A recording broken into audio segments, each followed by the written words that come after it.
Good evening. Welcome to Northbeat. I'm Joseph Ho in Whitehorse. We begin in Nunavut, where a hunter is missing from Baker Lake. The man was reported missing on Monday. Baker Lake Search and Rescue was activated soon after. It's currently leading the search. Multiple teams are trying to locate the hunter, along with 2 aircraft provided by mining companies. It's emergency care only for people in Fort Simpson Northwest Territories right now. According to the Health and Social Services Authority, the health center does not have the staff to fully operate right now. The service reduction started this week. It's not clear how long it could last. Anyone who needs urgent or emergency services can visit the health center or call 911. If you need to speak to a registered nurse, you can call 811. People are being warned to be careful in the water around Yellowknife's Rotary Park. The park is on the shore of Great Slave Lake, but a potentially toxic algae bloom has been spotted.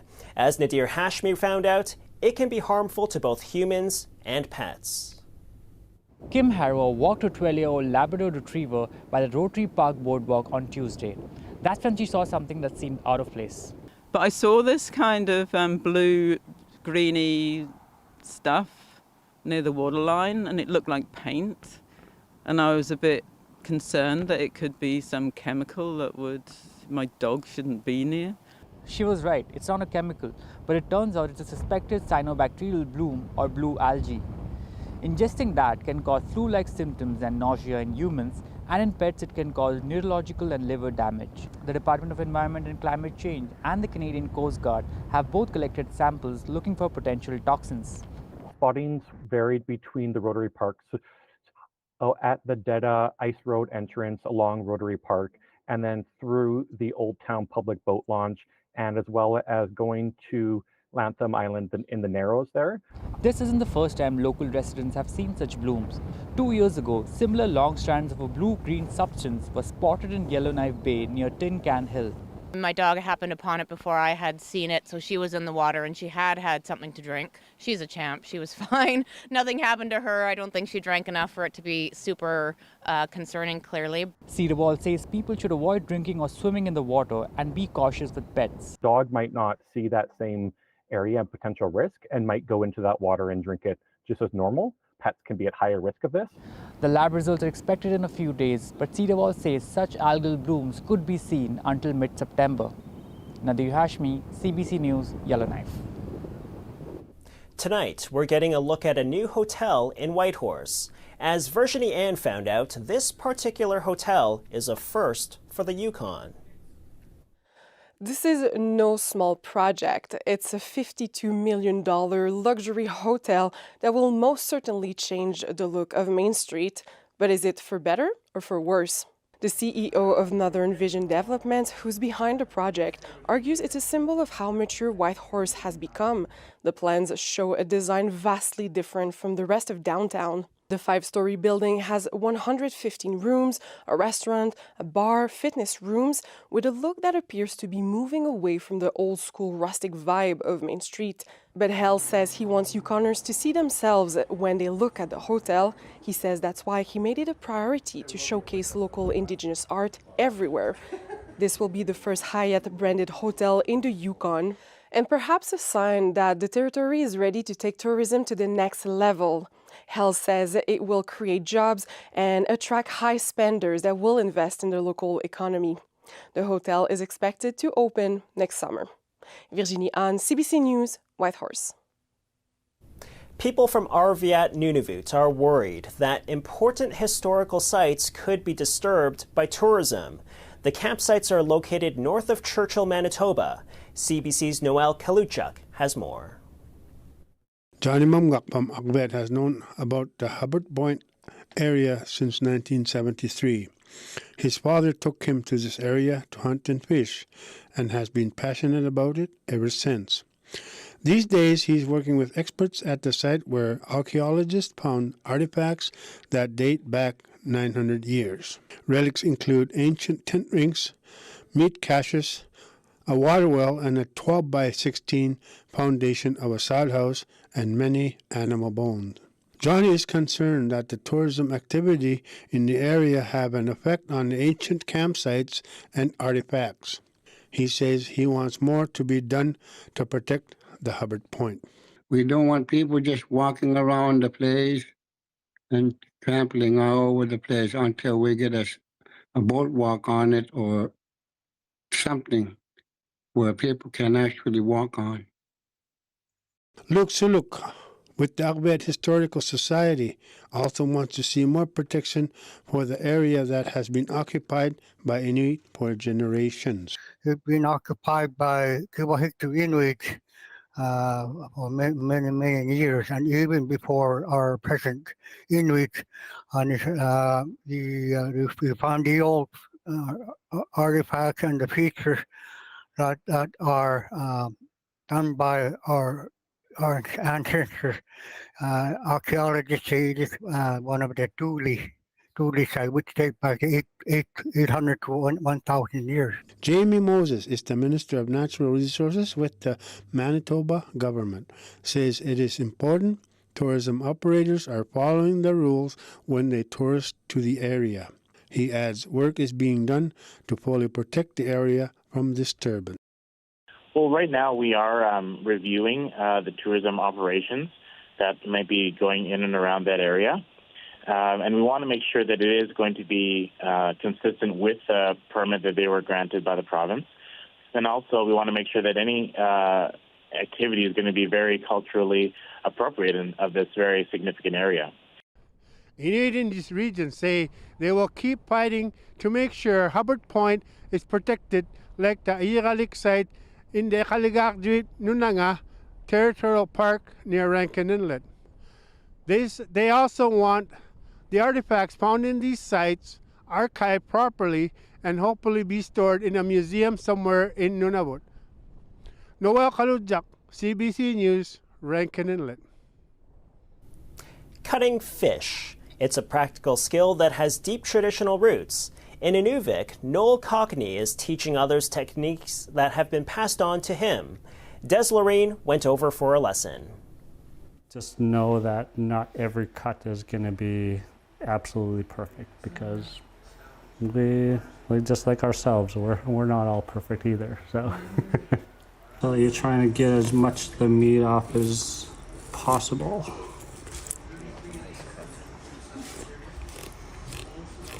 We'll be doing making dry fish, so I'll be doing it the way that I've been taught by my late grandmother and grandfather, Bill and Lucy Cockney. I never learned how to cut fish, so I think even for myself, like it's so important that we all gather and learn these things, and we have the space to host it, so I'm trying to take all the opportunities, and we have great people like Noel from Deshinta to help, and yeah, I just think it's a great opportunity to learn and like kind of keeping that fat on the meat itself. So cutting it so that you're allowing gravity to help you, especially during the drying process. Go until like 4:30 or 5 until people are actually able to finish their fish, and just like hear stories from not only myself but everyone else that comes to the fish cutting. They actually keep the meat spread open so that it actually dries to the skin.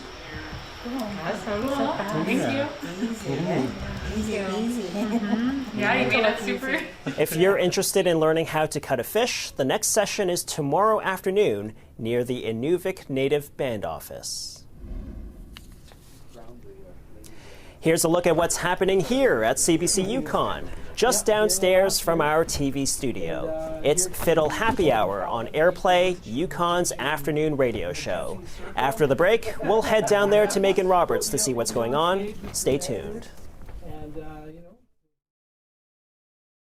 Oh, imagine how good the TV's gonna look now. And spoiler alert. No! Don't panic. Don't panic. Cut to. Well, we're not cutting to. Which ladies want to watch?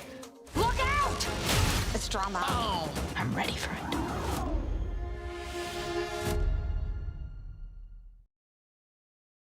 Triple. Homicide accepted. Everything all right here? Yeah. Is there a problem? We got a call about a disturbance. I just think there's something really off about this guy. I've lived through today, this day, before. I need you to believe me and tell me I'm not completely crazy. What would you be prepared to do if you had one more chance? Anything. Welcome to Plan B Agency. Select your desired destination. Breaking news that shapes your world. With local CBC Radio 1 Live to connect us closer to home. It's news you can trust, delivered when you want, where you want, on the CBC News app. Download for free.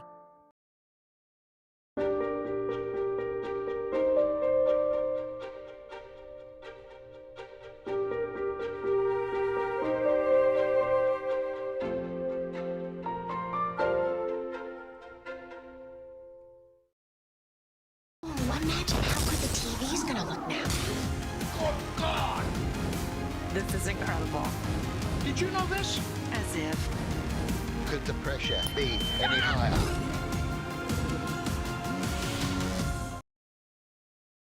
Moments that are so on trend right now. Ticket pricing, artificial intelligence, being a Swiftie. Commotion, available now on CBC Listen or wherever you get your podcasts.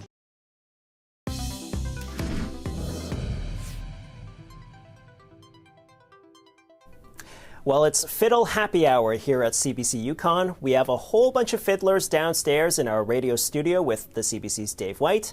They're here as part of the Pan-Northern Youth Fiddle Summit and the Canadian Grandmasters Fiddling Competition. Megan Roberts is with them and she joins me now live. Megan, what is going on down there? That's still sort of an obligation of ours. Joseph, it is full of energy down here. I was told that CBC was actually the place to be tonight for fiddling, and I was not disappointed. I know you got a sneak peek of some of the interviews that Dave was doing and is doing right now, and then I've also got just beside me, ready to play at any moment, some fiddlers that have traveled all the way from New Brunswick, which again just shows you how many people are involved in this summit, as well as the Grandmasters Fiddling Competition, and that's going on Saturday. I actually got the chance, it was so special, to see all of the youth fiddlers gathered on the stage practicing for the very first time together. They sounded amazing. It sounded like they'd been playing together for years. And it was really cool to see them all come together like that. They were also playing a piece that was composed by one of the youth fiddlers. She composed it with something northern in mind, and specifically a very northern feeling. Take a listen.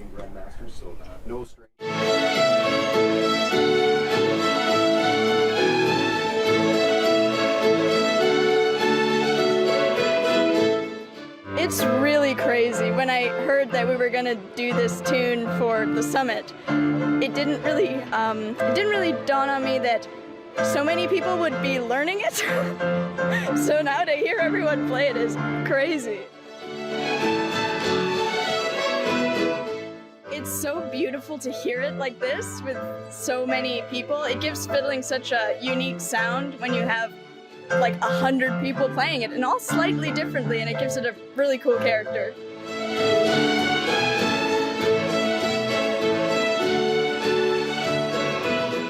Yeah, the tune's called Fly Away Home, and it's a tribute to aviation in the North, because flying is such a big part of living in the North and getting places. And I was inspired specifically by Gwich'in fiddler and pilot Boyd Benjamin. And I was listening a bunch to his music before I wrote this tune. So I feel like it has a bit of that spirit in it, which is really special to me. So this tune really, for me, embodies the feeling of when you've been down south or have traveled somewhere on an airplane, and you're finally on your flight home, you're looking out the window and you see the ground go by beneath you, and you start to recognize where you are, the mountains, the rivers, the lakes, and you realize that, yes, finally, I'm almost home.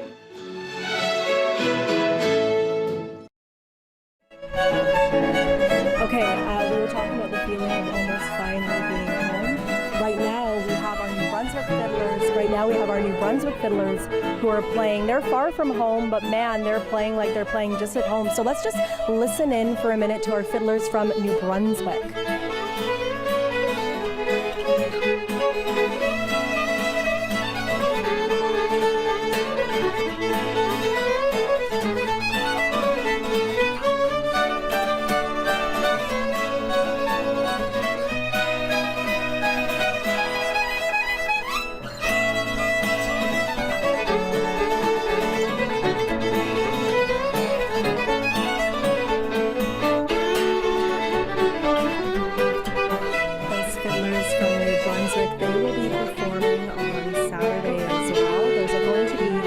Big performance on Saturday with youth from all across the territories I mentioned, and as well on Saturday we're going to see 3 Northerners inducted into the Canadian Fiddle Hall of Honor. They are all well-known Northern musicians.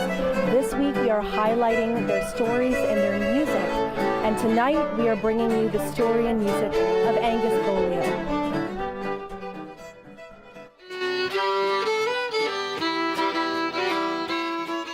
Angus Bolio has been described as the personification of music in the Northwest Territories. The master Métis fiddler from Fort Resolution first played the instrument when he was 14. He said his arms got so tired he had to stop playing, and that he was so embarrassed he considered never playing the fiddle again. Lucky for all of us, he did. Bolio played crooked tunes in a Métis style. This involves deviating from the usual number of beats in a song or style of music. He was also a founding member of the Native Cousins Band, which consisted of himself and his cousins. The celebrated group traveled across the North playing for eager audiences. Bolio was also known as a walking museum of knowledge about fiddling, his family, and his community. Bolio died in February of this year. He was 89. And this year, his contributions to fiddling will be recognized at the national level.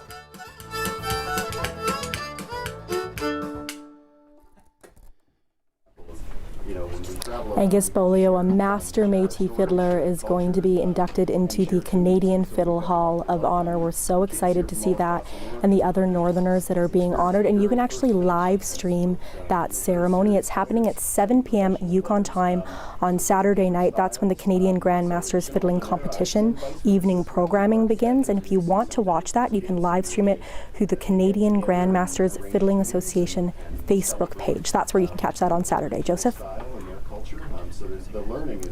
Megan, it sounded great down there. Thanks for bringing us that. That's the CBC's Megan Roberts live in Whitehorse at our CBC Fiddle Happy Hour. And Happy Hour is on until 6 p.m. local time tonight. You can tune in on CBC Radio 1 here in the Yukon or through your CBC Listen app across the North. Well, the Canada 55 Plus Games are next week in Quebec City. The Yukon is sending a record number of athletes, more than 160 in more than 12 events. One of those events is 8-ball pool. 6 Yukon women are chalking up their cues to take part. Many of them are new to the game. George Moratis dropped by to meet some of the would-be pool sharks. I'm new to the game other than, half a dozen games or whatever in a small community years and years and years ago. I was having a hip replacement and I wasn't allowed to golf and do other things like that. It's kind of fun because, there's a lot of information, but we have to start from scratch and not develop like we're laughing about trying to make special kind of shots and that. We just want to hit the ball into the hole right now. And it was after the pandemic, and I thought, I've got to start getting out. I was stuck at home, and I'm not stuck at home, but I chose to be at home and then decided I better get out. And it was one of the best things I could have done was to get out and with other people and, join an organization and play something that I'm enjoying. And I had never picked up a pool cue before. When I was growing up, my age group, women didn't really play pool. Well, some did if there was a pool table in their house or something. But I can remember the town that I grew up in, it was definitely a male sport, and women were, I wouldn't say they were banned from it, but they were discouraged to hang out there.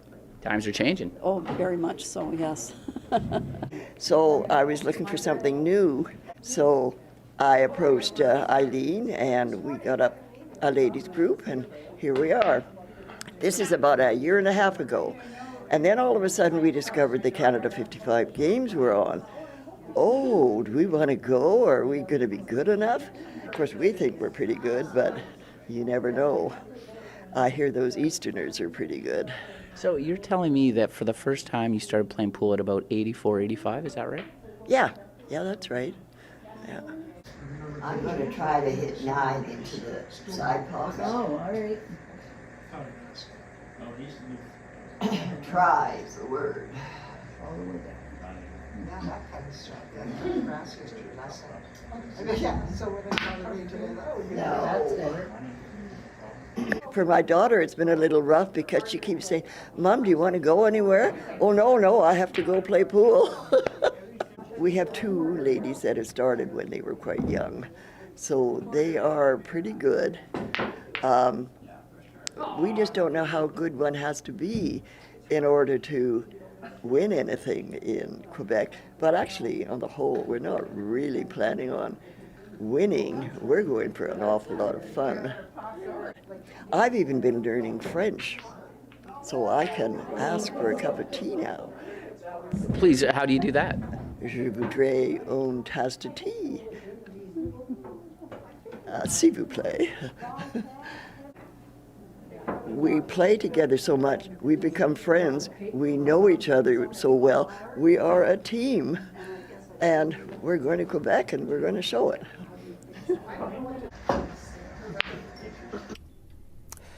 Obesity and diabetes are common problems for First Nations in Canada. Diet is a key contributor. Now, the University of Manitoba is teaming up with one northern community in a smart farm project to grow healthier food. CBC's Karen Pauls has the story. So these are broccoli sprouts. These are actually this sci-fi looking lab is what's known as a vertical smart farm. We grow up to day 10, harvest, and then package, ship down to Winnipeg. And there's no soil? No.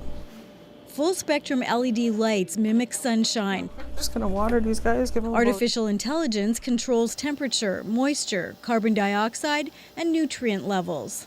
So they're looking at different wavelengths and different times of growth to see when is the best time to harvest them so that they will be the most nutritious. Yes, that's correct.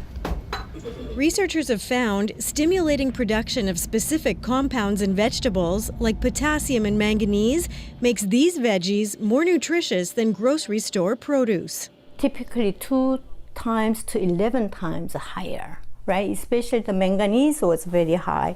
Then they can consume much less, but they still same benefits.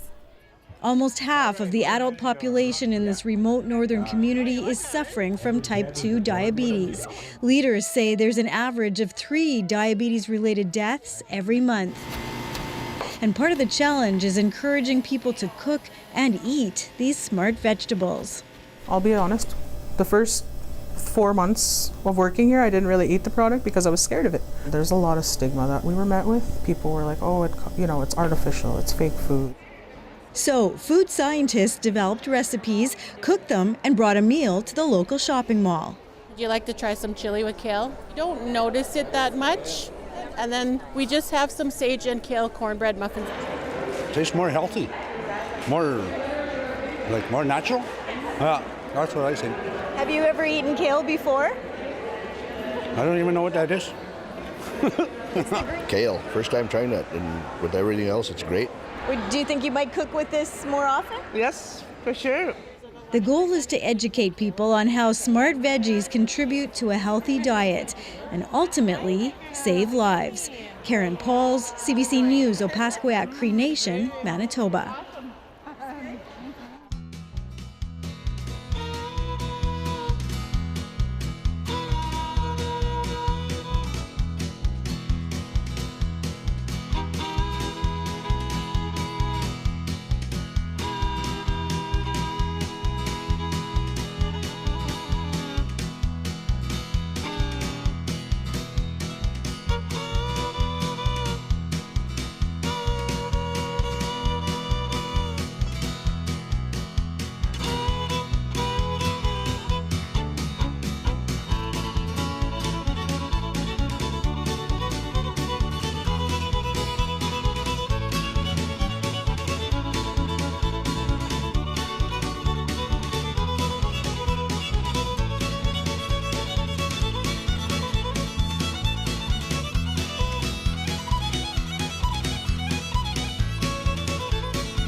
And that is Northbeat for tonight. For news anytime, head to cbc.ca/north.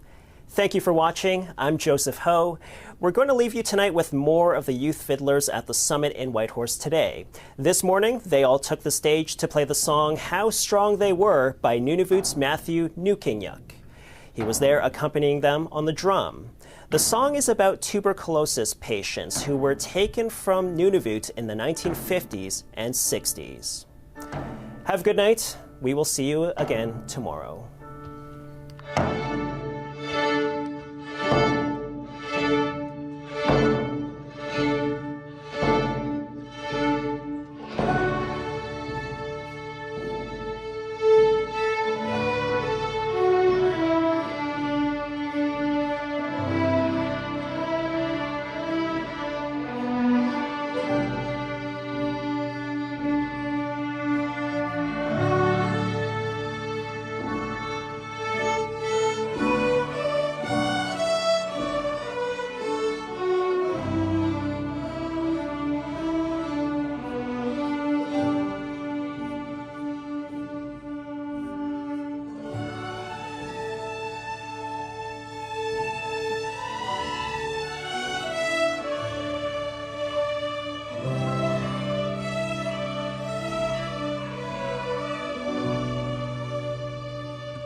Hi. Yeah, you can come on over. I'll be right there. You're here. I feel better already. It's got to come from the heart. I will cry. You're so together. Spicy.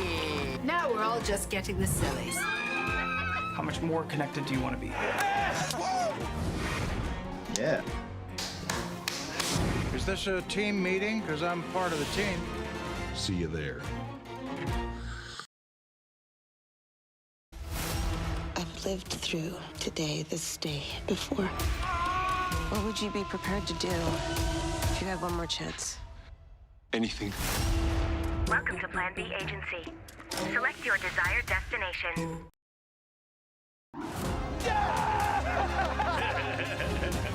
And spoiler alert. Cut to. Well, we're not cutting to. What ladies want to watch?